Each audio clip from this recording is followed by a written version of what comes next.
College का पहला दिन था और रिया देर से आई थी। उसका चेहरा घबराया हुआ था, पर उसकी आंखों में एक चमक थी।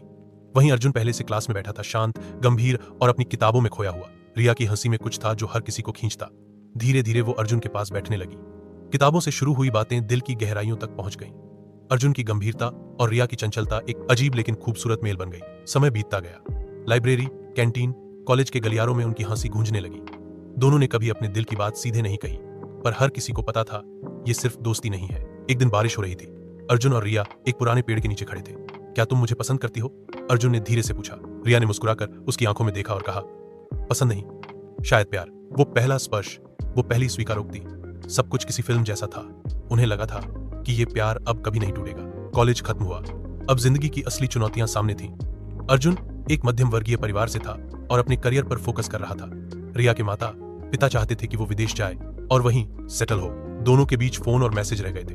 रिया चाहती थी कि अर्जुन उसके साथ विदेश चले, लेकिन अर्जुन का सपना था अपने देश में कुछ बड़ा करना। एक रात रिया ने कहा, अगर तुम मेरे साथ नहीं आ सकते तो शायद हमें अलग होना चाहिए। अर्जुन कुछ नहीं बोला, बस फोन रख दिया। वक्त बीतता गया। रिया विदेश चली गई। अर्जुन अपने काम में लग गया। दिल में दर्द था, लेकिन दोनों ने अपनी जिंदगी को आगे बढ़ाने की कोशिश की। अर्जुन हर रात रिया के भेजे पुराने मैसेज पढ़ता, उसकी तस्वीरें देखता और खुद से कहता, मैंने सही किया। शायद रिया एक नई जिंदगी में थी, लेकिन हर बार जब कोई अर्जुन जैसा दिखता, उसका दिल एक पल को रुक जाता। एक दिन 5 साल बाद रिया भारत आई। वो अर्जुन को देखने उसके पुराने घर गई, लेकिन वहां ताला लगा था। पड़ोसी ने बताया, अर्जुन अब इस दुनिया में नहीं है बेटा, कैंसर था, 2 साल से लड़ रहा था, आखिरी दिनों में भी सिर्फ तुम्हारा नाम लेता था। रिया की आंखों से आंसू रुक नहीं रहे थे। पड़ोसी ने एक खत दिया।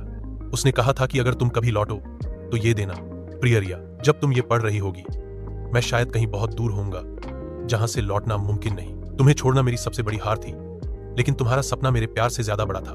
हर दिन तुम्हें याद किया, हर पल। मैंने कभी शादी नहीं की, तुम ही मेरी आखिरी सांस तक रही। अगर फिर कभी जन्म हुआ तो उस जन्म में तुम्हें रोक नहीं पाऊंगा। बस इतना चाहूंगा कि तुम एक बार अर्जुन कहकर मुस्कुरा दो। हमेशा तुम्हारा अर्जुन। अंतिम पंक्तियां। रिया उस खत को सीने से लगाकर वहीं जमीन पर बैठ गई। आसमान फिर उसी तरह से बादलों से घिरा था जैसे पहली बार जब वो मिले थे। वो मुस्कुराई, पर आंसू थम नहीं रहे थे। कभी कभी प्यार मुकम्मल नहीं होता, पर अधूरा रहकर भी अमर हो जाता है।